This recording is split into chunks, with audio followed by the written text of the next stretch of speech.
شروع اللہ کے پاک نام سے جو بڑا مہربان نہایت رحم کرنے والا ہے۔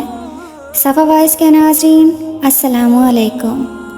ہمارے پیارے نبی حضرت محمد صلی اللہ علیہ وسلم کی شان یہ ہے کہ ہر کوئی آپ کے حسن اخلاق اور رویے کا اسیر ہے۔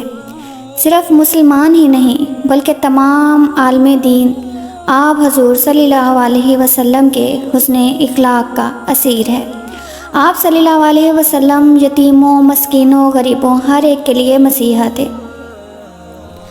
آج ہم آپ کو حضور پاک صلی اللہ علیہ وسلم کے ایک ایسے ہی واقعے کے بارے میں بتائیں گے، اس لیے ویڈیو کو آخر تک ضرور دیکھیے گا اور میرے چینل کو سبسکرائب کر لیں۔ روایت ہے کہ نبی کریم صلی اللہ علیہ وسلم عید کے دن گھر سے مسجد کی طرف تشریف لانے لگے۔ راستے میں آپ صلی اللہ علیہ وسلم نے کچھ بچوں کو کھیلتے ہوئے دیکھا۔ انہوں نے اچھے کپڑے پہنے ہوئے تھے۔ بچوں نے سلام عرض کیا تو نبی کریم صلی اللہ علیہ وسلم نے جواب ارشاد فرمایا۔ اس کے بعد آپ صلی اللہ علیہ وسلم نے آگے چل کر دیکھا تو ایک بچے کو خاموشی کے ساتھ اداس بیٹھا دیکھا۔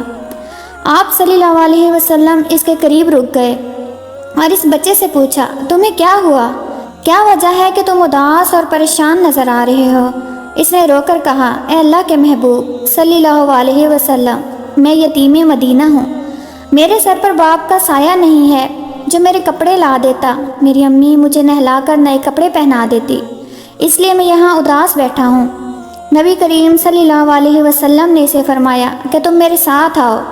آپ صلی اللہ علیہ وسلم اسے لے کر واپس اپنے گھر تشریف لائے اور سیدہ عائشہ رضی اللہ تعالیٰ عنہ سے فرمایا، حمیرہ، انہوں نے عرض کیا، لبیک یا رسول اللہ صلی اللہ علیہ وسلم، اے اللہ کے رسول، میں حاضر ہوں۔ آپ صلی اللہ علیہ وسلم نے فرمایا، تم اس بچے کو نہلا دو۔ چنانچہ اسے نہلا دیا گیا۔ اتنے میں نبی کریم صلی اللہ علیہ وسلم نے اپنی چادر کے 2 ٹکڑے کر دیے۔ کپڑے کا ایک ٹکڑا اسے تہمت کی طرح باندھ دیا گیا اور دوسرا اس کے بدن پر لپیٹ دیا گیا۔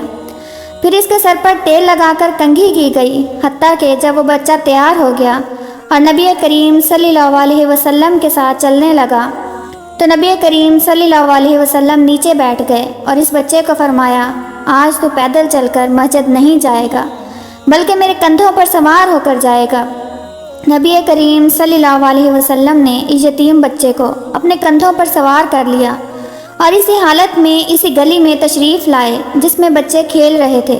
جب انہوں نے یہ معاملہ دیکھا تو وہ رو کر کہنے لگے کہ کاش ہم بھی یتیم ہوتے اور آج ہمیں نبی کریم صلی اللہ علیہ وسلم کے کندھوں پر سوار ہونے کا شرف نصیب ہو جاتا۔ نبی کریم صلی اللہ علیہ وسلم جب مسجد میں تشریف لائے تو آپ ممبر پر بیٹھ گئے تو وہ بچہ نیچے بیٹھنے لگا۔ نبی کریم صلی اللہ علیہ وسلم نے اسے ارشاد کر کے فرمایا، تم آج زمین پر نہیں بیٹھو گے بلکہ میرے ساتھ ممبر پر بیٹھو گے۔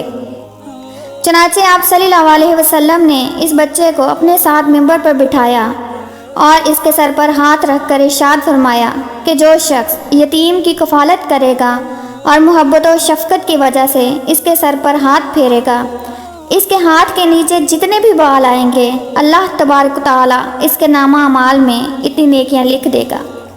اپنے اعمال پر توجہ دیجیے، حقوق العباد لازمی پورے کیجیے اور حقوق اللہ کا بھی خیال رکھیے، کیونکہ اللہ کبھی حقوق کے تلف کرنے والے کو پسند نہیں فرماتا۔ قیامت کے دن اللہ اپنے حقوق تو معاف فرما دے گا، مگر حقوق العباد یعنی اللہ کے مخلوق کے حقوق جو آپ نے ادا نہیں کیے ہوں گے، ان کو معاف نہیں فرمائے گا۔